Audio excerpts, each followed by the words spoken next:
Hello, welcome back to economics. This week we're going to get into game theory. This chapter is super fun, sometimes also called strategic thinking. We're going to look at how companies make decisions, not just based on their own costs and benefits, but based on what they think other companies are going to do.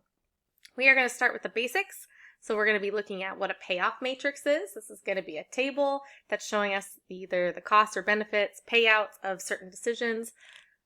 We are going to look at the timing and types of games, how that impacts potential outcomes and choices, different strategies so we can help figure out what the optimal choices for each player are, talk about Nash equilibrium, cheap talk, and credible promises.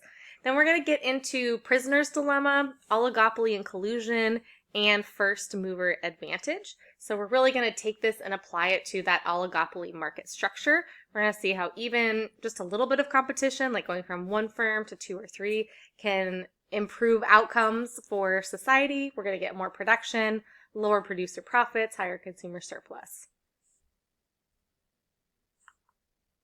So first we're going to start with the basics. So strategic thinking. We're really thinking about how do you play a strategy, which is where you're looking at what is my opponent going to do? What are other people going to do?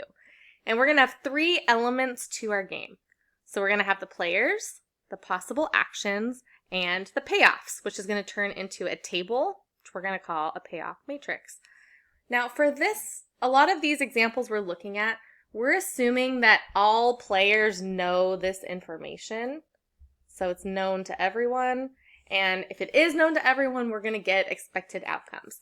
Now in real life, we're going to see that not everyone knows the outcome of the game. I'm going to give you a few examples later, and that potentially changes what is going to happen. So what should you do? What kind of choices should you make? Well, it's going to depend on what other people are going to do as well. And to have a dominant strategy, it means you have a higher payoff of one choice compared to the other. Okay, so it doesn't mean you end up with the best outcome. It doesn't mean you end up with the highest possible payoff. It just means if you have two choices, you have A and B, picking A will always give you a better outcome or a higher payoff than if you had picked B. So we're going to see some examples where this does lead to the best possible outcome for the player. Sometimes it might lead to a worse outcome for the player than what they want, but it's going to still be better than if they had picked their other choice. And that is also because other people's actions are going to impact the benefits or the outcomes. One example, okay, so you could think of someone who bought a lottery ticket. So you buy a ticket and there's, whatever numbers. And recently the jackpots have been pretty high, so let's just say it's for a $1 billion jackpot. Okay. I bought a ticket. Lots of other people bought tickets. Sadly, I did not win. So let's say we have one person who wins. They're going to get this whole prize to themselves.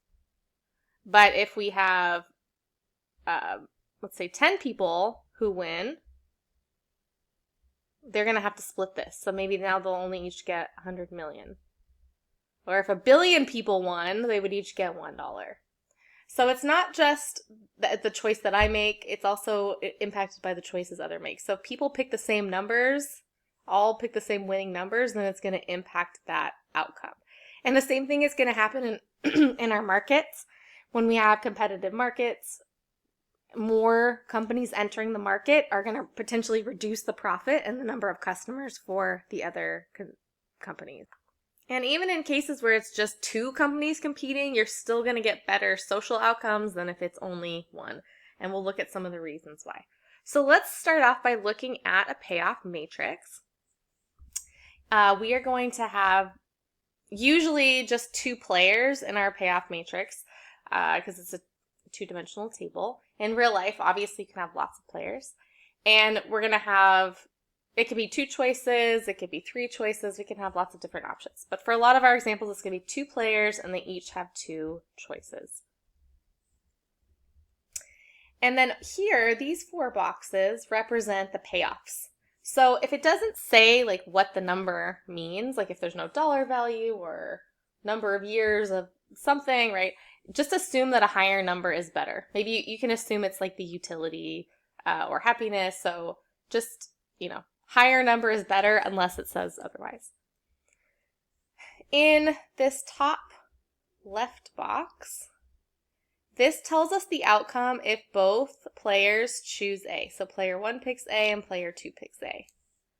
The bottom right tells us if both players pick B. So player 1 picked B and player 2 picked B. The top right, this tells us if player 1 picked A and player 2 picked B. And the bottom left tells us if player 1 picked B and player 2 picked A. Okay, so it tells us all the possible outcomes depending on which set of choices. And we'll look later, we can make this a decision tree, we could do some other things to change this. This is going to assume a simultaneous game, meaning both players are making their choices at the same time. So they're not going to know what the other person did until they also reveal their choice. So it's like 1, 2, 3, show me what you did, okay? And we'll see examples where we also have sequential games, repeated games, one-time games. But if we just see a matrix like this, we're going to assume that they're deciding at the same time. And so they sort of have to pick their choice based on what they know their options are and what they know the other person's options are. So let me show you how to figure out if they have a dominant strategy or not. And dominant strategy means one choice is always going to be better than the other choice. Okay. So let's start with player 1. Okay, so we're going to ignore player 2's payoffs. The way that your book displays this is, and this is the Pearson textbook, is that for the payoffs it has player 1's payoff first, and then comma, and then player 2's payoff. So I'll try to make this obvious, especially on homework assignments or the exam, but player 1 first, player 2 second. Some examples you might look at have a slash box, like 10-10. I think your other book, the Libra textbook, there's a little bit of this in chapter 11. I think it displays it with the slashes. I've seen, probably 10 different ways where these different payoffs are represented. So if you're looking at any kind of outside source, just make sure you're aware of like which payoff is listed where. So figuring out how to read it sometimes is a little bit of a challenge, but once you do, it's not too bad. Okay, so let's assume player 2 picks choice A. Okay, so if P2 picks A, and player 1 picks A, they would get 10, but if they picked B, they would only get 5. So we're going to say that A is a better choice for them in this scenario. And then let's say if player 2 picks B, so if P2 picks B, if player 1 picks A, they would get 10. If they picked B, they would get 7. So in this case, A is also a better choice. So we would say that player 1 has a dominant strategy to always pick A. So regardless of if player 2 picks A or B, player 1 will always end up with a better outcome than if they had picked B. So not always the best possible outcome, but definitely better than if they made the other choice. Okay, and then we want to do the same thing. We want to evaluate the other player's choices as well.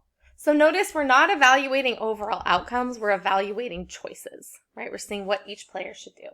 Okay, so we're going to ignore player 1's payoffs so we can focus on player 2. So let's say player 1 picks A. If player 2 picks A, they would get 10. If they pick B, they would get 7. So player 2 is going to want to pick choice A. And if player 1 picks B, let's write this down. Player 1 picks B, and player 2 picked A, they would get 7, and if they picked B, they would get 5. So in this case, they would also rather pick A. So we see that player 2 also has a dominant strategy to always pick A. Oops, that's a 2. Player 2 always pick A. So both of our players have dominant strategies. They are always going to pick A. It doesn't actually matter which choice the other player makes. A is going to be better for both of them. And we're going to see, this is going to lead to an outcome of AA. So outcome in the top left, where both choose A. And we have to evaluate the choices one at a time. We can't just look at the outcomes. In this case, we are getting to the best outcome, but that is not always the case. We can have two dominant strategies that actually lead to a different outcome, and we'll see how that works in just a minute. I like to put stars next to the options when I'm going through and evaluating. It helps me figure out who's doing what, if there's a dominant strategy or not, and what our outcome is. We're going to call this an equilibrium. In a little bit, we're going to get into what a Nash equilibrium is. You can have more than one, but if we have one equilibrium like this, it tells us the outcome of the game. And in this case, equilibrium is not because the numbers are equal to each other. Our equilibrium happens because our strategies intersect here. So equilibrium is where strategies intersect. So in this case, that happens to be in that top box. They do happen to have the same payout. They have the same 10-10. It's the best outcome for both of them. That's not always the case. So what we want to do is evaluate all the choices, figure out where our stars are, and then that helps us figure out what the outcome of the game is going to be. So like I mentioned on the last slide, that was a simultaneous game where both players are making decisions at the same time, and they can only see the other player's choices once they've already chosen. So this is like the timing of the game. Here's a picture at the top of some people playing rock, paper, scissors. So if you don't know what that game is, you just pick rock, paper, scissors. You make like a hand motion, and then rock beats scissors, and scissors beats paper, and paper beats rock. And it's kind of random. You don't know what the other person's going to do. It's sort of all just revealed at the same time. We can also have a sequential game. This is where players are taking turns, and the second player can see what the first player chose before deciding what to do. So an example of a sequential game would be chess. So you move a piece, and then the other person moves a piece, and then you move a piece. It's back and forth. We'll look at some examples of both of these things in our market models, how this relates to oligopolies or other firms. But the timing of the game, whether you're playing at the same time or taking turns, potentially can impact the outcome. We will see with like first mover advantage, sometimes if you don't have dominant strategies, you can actually lead to a different outcome. Now, in our last slide example, since both players have a dominant strategy, if player 2 tries to pick B, player 1's still going to pick A. Or if player 1 tries to pick B, player 2's still going to pick A. And so if both players have dominant strategies, there's never going to be like an advantage to going first because everyone's always going to pick the same thing. But we will get into that in a few slides. There's also single shot game versus a repeated game. So a single shot game is where you're playing that game only one time with that set of players. And we're going to assume players would choose options that lead to a Nash equilibrium if one exists. A repeated game, though, is where you're playing multiple times with the same players. And repeated games are often more likely to happen when we're talking about business decisions because people are selling stuff over and over again. If we're talking about advertising, it's going to happen every week, every day, every year. And we're going to assume that players could actually play social optimum strategy that might not lead to the Nash equilibrium if it's different. And in a finite number of games, we're going to assume that that last round functions as a single shot game. But in an infinite number of rounds, we're going to continue to play the social optimum strategy. So we're going to see that in some cases this is possible, in some cases it is not. Like in a prisoner's dilemma, it's very difficult to get to that social optimum where we have higher profits for the group. Here's the thing. Okay, so social optimum strategy, it depends on how you're viewing it and what you're talking about. Some of the games, the way that it phrases it is looking at the social optimum for just the group of players. And sometimes it's looking at the social optimum for society. So for society, we want higher quantity produced and lower prices. But the social optimum for the businesses is going to be lower quantity produced and higher profits. So the way that we look at this is going to be a little bit different depending on what we're talking about. But I would say In a lot of the examples we've looked at, social optimum looks at the entire group. But in many of these games, just in this specific chapter, it's referring only to the people who are playing.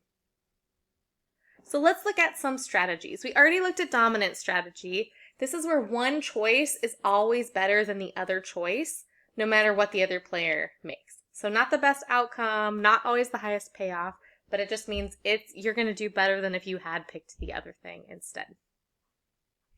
So if a dominant strategy would be like firm 1 always chooses to advertise. Firm 2 always chooses to advertise. Okay, that would be a dominant strategy. There's an example up here. This is also in your book. So if you want, go back to your book. You can read a longer description of this. And this is in the Pearson textbook, which I think I already mentioned. So, okay, the way they have this is player 1 pay off first and then comma player 2. So in this case, firm A would be player 1 and firm B would be player 2.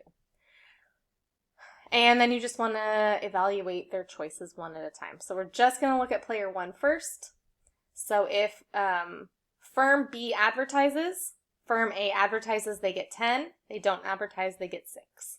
So 10 is better. If firm B doesn't advertise and firm A does advertise, they get 15. And if they don't, they get 10. So advertising is better here. Right, so player 1, firm A, they are going to always choose to advertise. They have a dominant strategy. And then we're going to do the same thing for player 2. So if firm A advertises, firm B also advertises, they get 5. And if they don't, they get 0. So we'd say 5 is better than 0. And if firm A doesn't advertise and firm B does, they would get 8. And if they don't, they get 2. So we're going to pick 8 because it's bigger than 2 as well. Okay, so we would say both firms have dominant strategies. They're always going to choose to advertise. Even if their competitor decides to change and not advertise, they're just going to benefit if they continue to advertise. If we have dominant strategies, there's going to be a certain outcome. So we're going to have it's called an equilibrium in dominant strategies. This is where both players are always going to pick the same thing. And so it doesn't matter, we're going to know what the outcome is. We can have cooperative games or non-cooperative games. We'll see a couple of other strategies in just a minute as well. Cooperative game is where you can negotiate a contract. It allows them to plan joint strategies. This would be like for price setting, if two firms could say, hey, I don't know, Coke and Pepsi get together and say, okay, you don't charge less than $2 and I won't charge less than $2.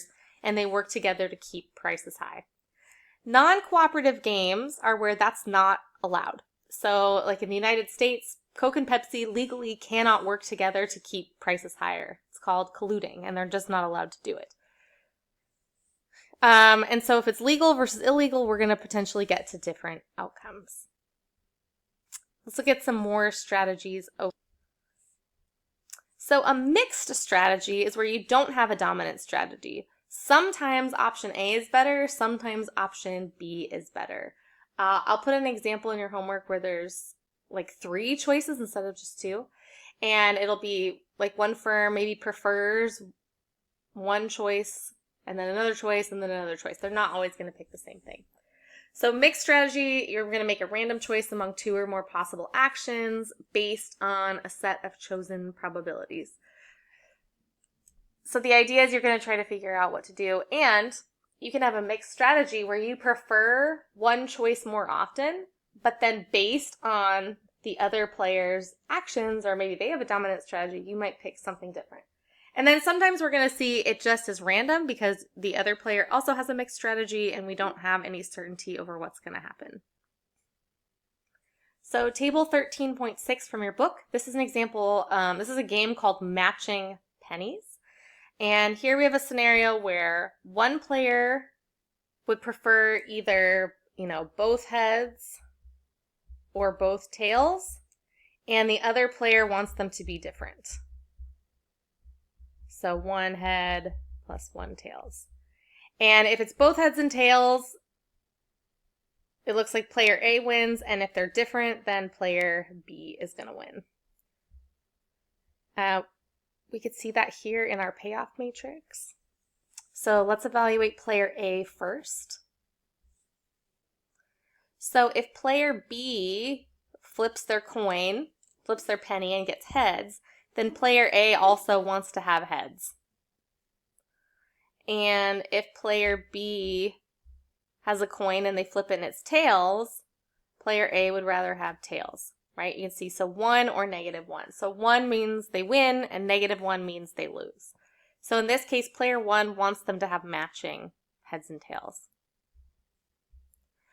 And we could do the same thing for player 2. So if player 1 has heads, or player A has heads, then player B wants tails, right? 1 means they win, -1 loses. Or the bottom one, if player A flips their coin and it's tails, then player B wants theirs to be heads, right? Because they would lose if they match.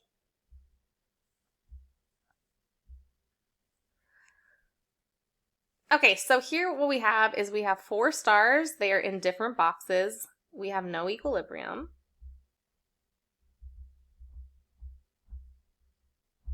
We don't know the outcome of the game. It's going to be random. This is going to be happening at the same time. So, they're flipping the coin, so they don't necessarily get to choose. But even if they did, let's say, they're going to pick heads or tails. Like, I'm going to decide if I want heads. You're going to decide if you want tails, but we have to show each other our pennies at the same time. We can't make our choice based on what the other person does. So there's no equilibrium. It's going to be random. We're going to have to guess. Sometimes you can have mixed strategies that do have an equilibrium. We're going to look at some examples of that as well. And so really you just want to go through, look at the choices, figure out what they would do, and then figure out the outcome. Does the payoff have to be 1, -1 for this? No, it doesn't. Okay, so it could also be 2, 0, right? 0, 2. Depends on just how you want to phrase it. If you look up matching pennies example, you'll definitely see some different options. There's also something that's called the maximum strategy. This is where there's a situation, maybe there's a smaller firm, they're not going to get as much profit. They're, going to be considered the losing firm, but they're going to pick a strategy that's still maximizing their gain or their profit. Both players do need full information for this. Here's an example of firm 1 and 2. Should they invest or not invest? And they have to have full information for this type of strategy because they need to know what the other company is doing to be able to accurately decide what they want to do. So firm 1 and 2, they don't ever want to be in this box where they're both not investing. But you could see that in this case, if firm 1 does invest and firm 2 does not invest, then firm 1 is going to lose $100. Or over here, if firm 2 invests and firm 1 does not invest, then firm 1 is going to lose -10. And so it's tricky here because for firm 1, they want to do the same thing as firm 2. And firm 2, they don't necessarily have to do the same thing. So as long as they invest, if firm 2 invests, they're always going to end up with 10. And if they don't invest, they're always going to end up with 0. So they're not reliant on firm 1. Firm 2 gets to just sort of make their own choice. But firm 1, their choice is very reliant on what firm 2 does. So in this case, let's look at firm 2 first. So if firm 1 doesn't invest and they don't, they get 0. They do, they get 10. They're going to pick 10. If firm 1 invests, and firm 2 doesn't, they would get 0, and they do, they get 10. So we see here that firm 2 has a dominant strategy of always investing. Dominant strategy to invest. And so what firm 1 can do is they can say, okay, they're always going to invest, and I just need to pick what I want to do based on this chunk over here.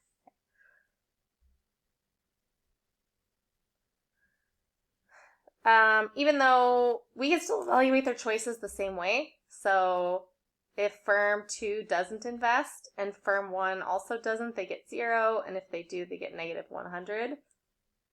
So 0 would be better. And if firm 2 does invest and firm 1 doesn't, they get negative 10. And if they do, they get 20. Okay, so we can fill out the boxes the same way. We're going to see that we have this equilibrium strategy here. And firm 2, assuming they know firm 1's information, and firm 1 assuming they know firm 2, they can actually get to this. But if everyone doesn't have full information, firm 1 invests, and firm 2 doesn't make the right choice, right, or the expected choice, firm 1 is out a lot. They're going to lose 100. And their total potential payoff, if it goes well, is only 20. And so it's really a risky strategy, and it's only going to work if both players have full information.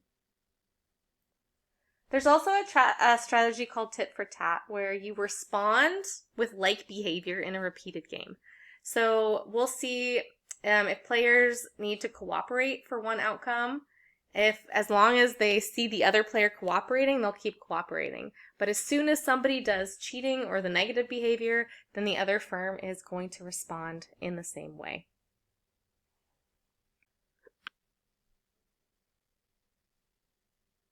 And that brings us to Nash equilibrium. We mentioned this a little bit earlier. So there's a mathematician who this is named after. And in game theory, we're going to use this to say the Nash equilibrium is the result of all players playing their best strategy given what their competitors are doing. So this does not mean that they get the best outcome or everyone's happy. It just means that everyone has all of the information and they're all like, oh, this is my best strategy. That's their best strategy. We're going to play it and get to this equilibrium. And the other examples we looked at, if we have any box that has 2 stars in it, we're going to say is the Nash equilibrium. And we'll see that it doesn't have to just be 1. We can have 2, okay, because we have basically 4 stars that are going to end up in our box. So it's the best strategy, not necessarily the best outcome. It is the intersection of player strategies in that same box. And 2 requirements for this to happen is that all players have to understand the game and the payoffs of each strategy, the outcomes, and the best choices of other players. They need to recognize that all players also understand the game and payoffs, because we will get different outcomes if this is not the case. So this can happen with or without a dominant strategy. There could be more than one Nash equilibrium.